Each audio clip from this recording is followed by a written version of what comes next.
കിണറ്റിൽ വീണ കാളക്കുട്ടിയെ ഫയർഫോഴ്സ് സംഘം രക്ഷപ്പെടുത്തി. വടക്കാഞ്ചേരി ഓട്ടുപാറയിൽ പൂട്ടിയിട്ടിരുന്ന വീടിനോട് ചേർന്നുള്ള കിണറ്റിൽ വീണ 7 മാസം പ്രായമുള്ള കാളക്കുട്ടിയെ അഗ്നിരക്ഷാസേന രക്ഷപ്പെടുത്തി.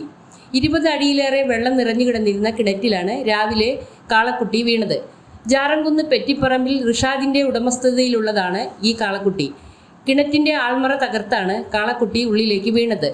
വിവരമറിഞ്ഞ് സ്ഥലത്തെത്തിയ സീനിയർ ഫയർ ഓഫീസർ TR ഷിബുവിന്റെ നേതൃത്വത്തിലുള്ള സംഘമാണ് രക്ഷാപ്രവർത്തനം നടത്തിയത്. ഫയർ ഓഫീസർമാരായ ഫൈസൽ, രഞ്ജിത്ത്, വിജു, സൈമൺ, വിജീഷ്, മുസ്തഫ, അക്ഷയ് പുരുഷ്, അമൽ, അജയ്, അഖിലേഷ് എന്നിവർ രക്ഷാപ്രവർത്തനത്തിൽ പങ്കാളികളായി. 2 സേനാംഗങ്ങൾ കോണി ഉപയോഗിച്ച് കിണറ്റിലിറങ്ങി വടം കെട്ടിയാണ് കാളക്കുട്ടിയെ പരിക്കുകളില്ലാതെ സുരക്ഷിതമായി കരയ്ക്കെത്തിച്ചത്.